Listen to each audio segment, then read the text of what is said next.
Assalamualaikum dan selamat sejahtera. Mari belajar matematik bersama Cikgu Zurina binti Zainal. Kita akan belajar matematik pengguna iaitu 3.1 simpanan dan pelaburan. Apakah itu pelaburan? Pelaburan adalah langkah alternatif untuk mendapatkan pulangan pada masa depan dalam bentuk yang pertama, pendapatan semasa. Apakah pendapatan semasa? Pendapatan semasa ini adalah sewa, dividen dan bonus saham. Yang kedua, keuntungan modal. Okey, keuntungan modal ini adalah peningkatan nilai pelaburan daripada jualan asalnya. Mari kita lihat jenis-jenis pelaburan. Yang pertama ialah saham, yang kedua amanah saham, yang ketiga hartanah. Okey, yang pertama kita lihat saham. Saham ini diterbitkan oleh sebuah syarikat bagi tujuan mengumpulkan modal. Individu yang memiliki saham ini merupakan pemilik syarikat dengan syarat tertentu.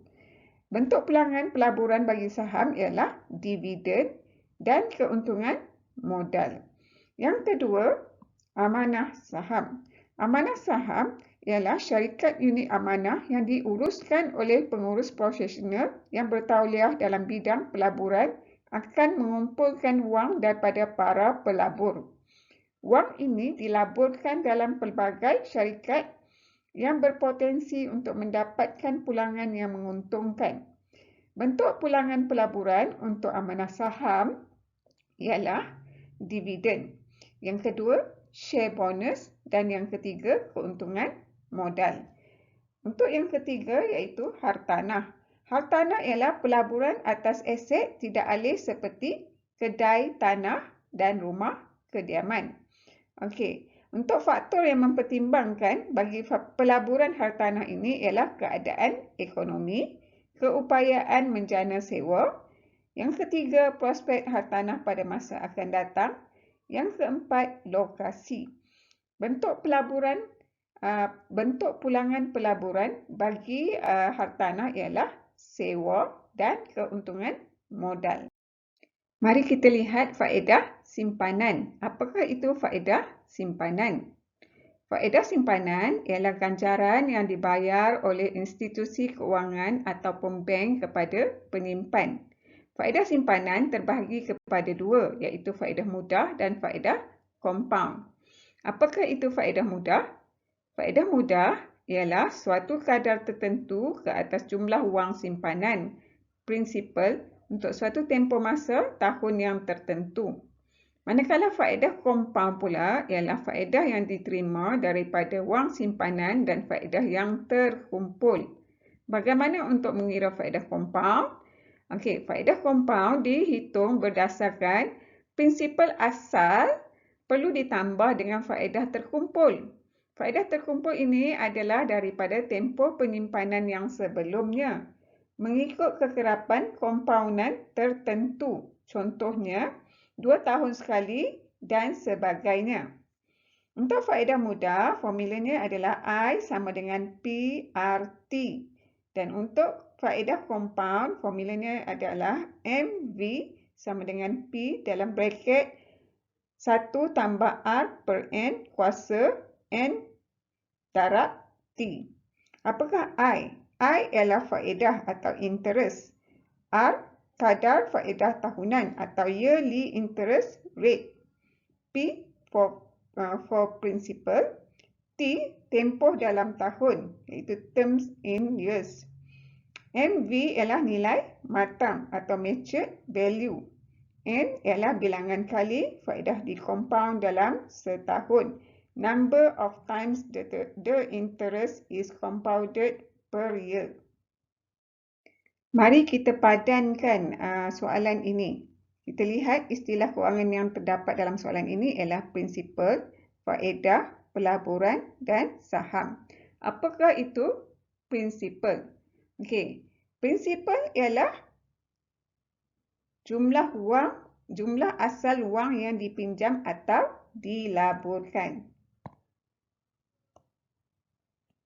Okey, manakala faedah pula ialah cas ke atas wang yang dipinjam atau dilaburkan. Untuk pelaburan pula ialah pertukaran wang kepada aset dengan harapan aset itu menghasilkan keuntungan. Dan yang terakhir ialah saham. Saham ialah pegangan hak milik suatu syarikat. Mari kita hitung faedah mudah dan jumlah simpanan berdasarkan maklumat berikut menggunakan formula I sama dengan PRT. Okey, untuk soalan yang pertama ini,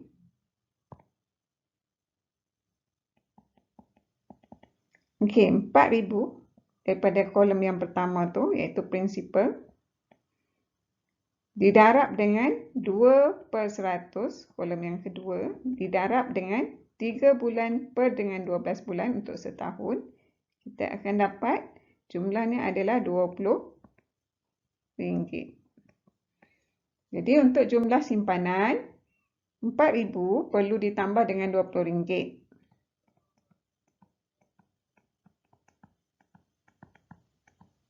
Kita akan dapat jumlah simpanannya adalah RM4,020.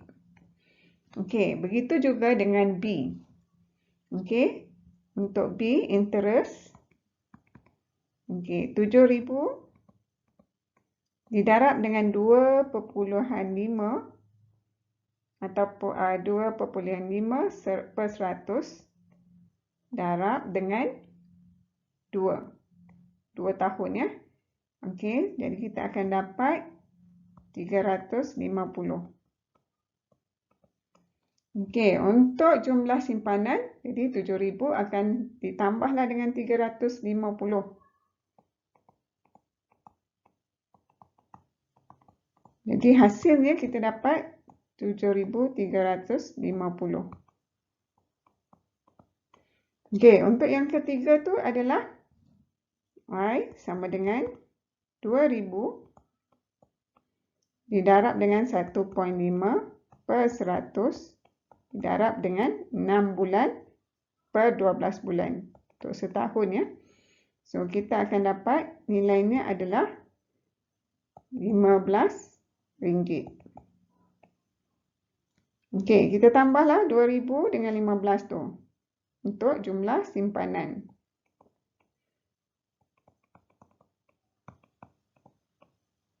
Jadi hasilnya kita dapat jumlah simpanannya adalah RM2,015. Mari kita banding dan susun jenis simpanan dan pelaburan berikut berdasarkan risiko. Okey, yang pertama adalah saham. Yang kedua adalah hartanah.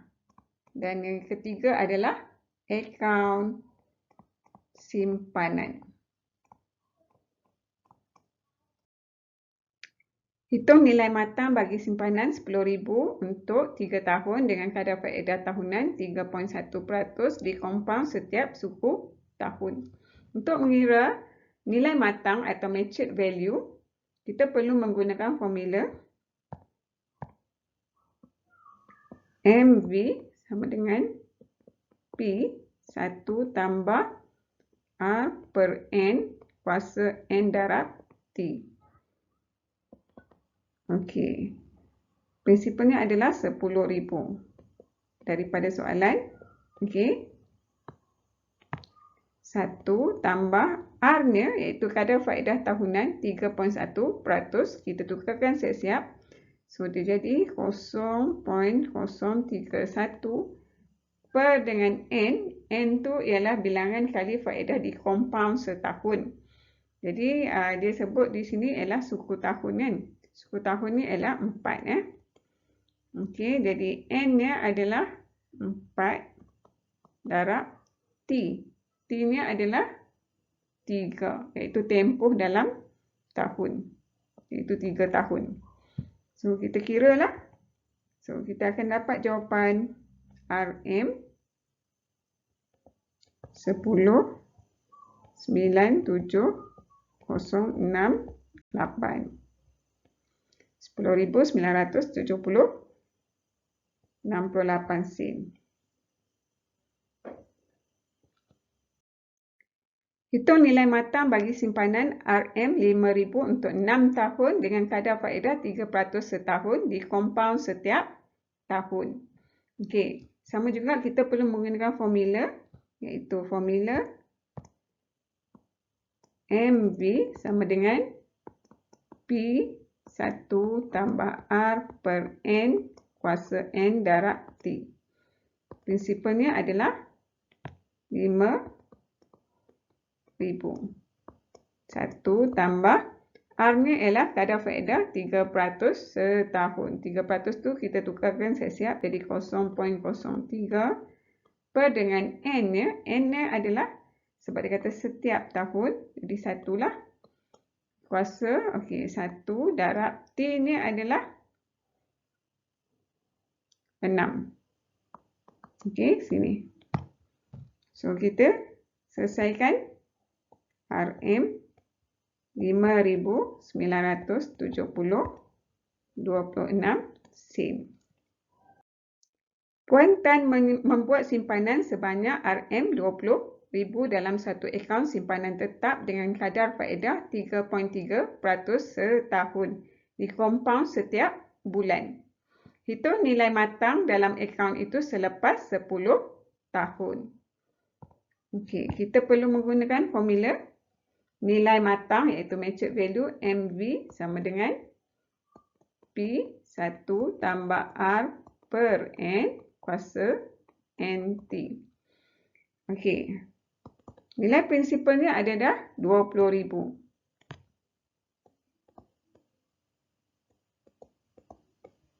Satu tambah R-nya adalah kadar faedah 3.3% ditukarkan siap-siap. Jadi 0.033. Okey. Setahun di kompaun setiap bulan. Jadi setiap bulan dalam setahun ada 12 bulan. Jadi 12 darab 10 tahun. Okey, 10. Jadi bila kita kira kita akan dapat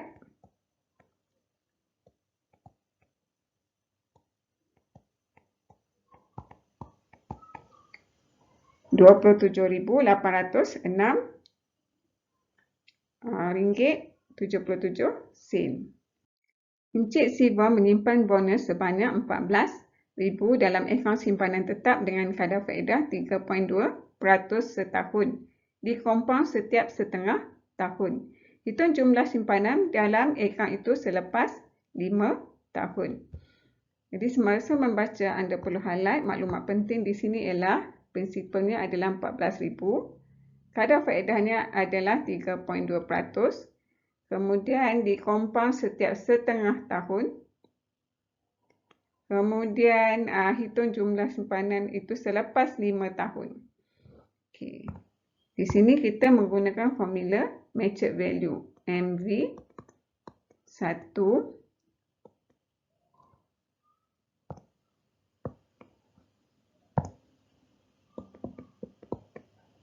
tambah R per N darab T. Prinsipalnya adalah 14,000. Okey, dalam braket 1 tambah R-nya adalah 3.2% ditukarkan siap-siap jadi 0.032 per dengan kompaunnya tu setiap setengah tahun jadi ada 2 kali kompaun lah. Okey, N-nya adalah 2 darab tahunnya adalah 5 tahun.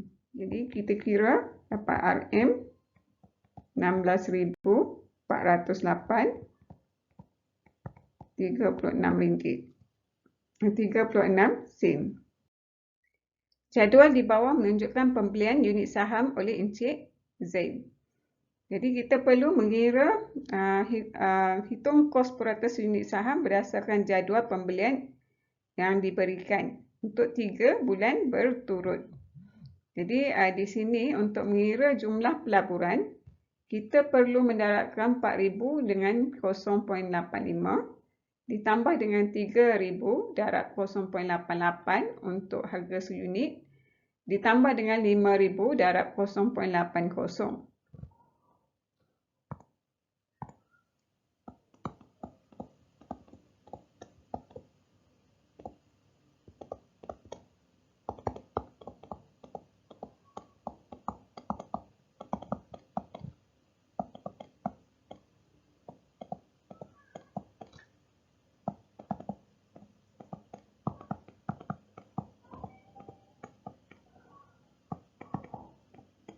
Okey, jadi bila kita totalkan kita akan dapat 10,040.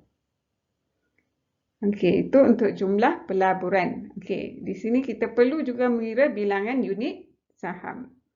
Okey, bilangan unit saham.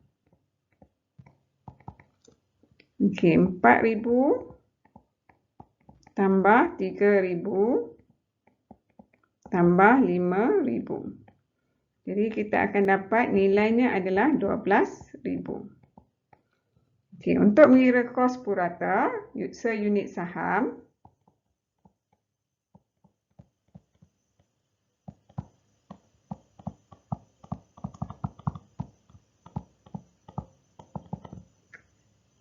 RM 10,040 perlu dibahagi dengan 12,000. Jadi hasilnya kita akan dapat RM 0.8367. Mari kita hitung kos purata seunit saham berdasarkan jadual pembelian berikut. Jadual di bawah menunjukkan pembelian saham oleh Mutu dengan 3 harga yang berlainan. Okey.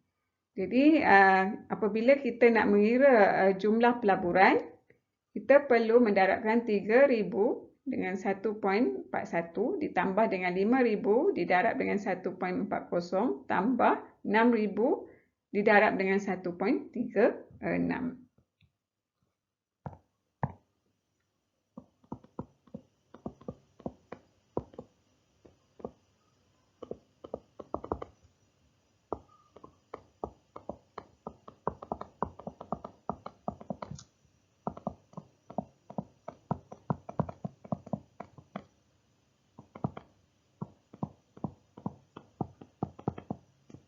Okey, bila kita mengiranya jumlahnya kita dapati RM 19,390. Okey, selepas itu kita kira bilangan unit saham.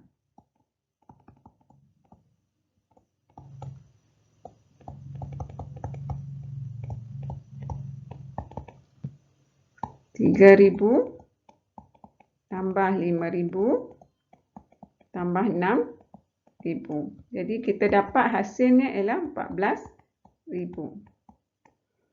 Okey, jadi untuk mengira kos purata seunit saham,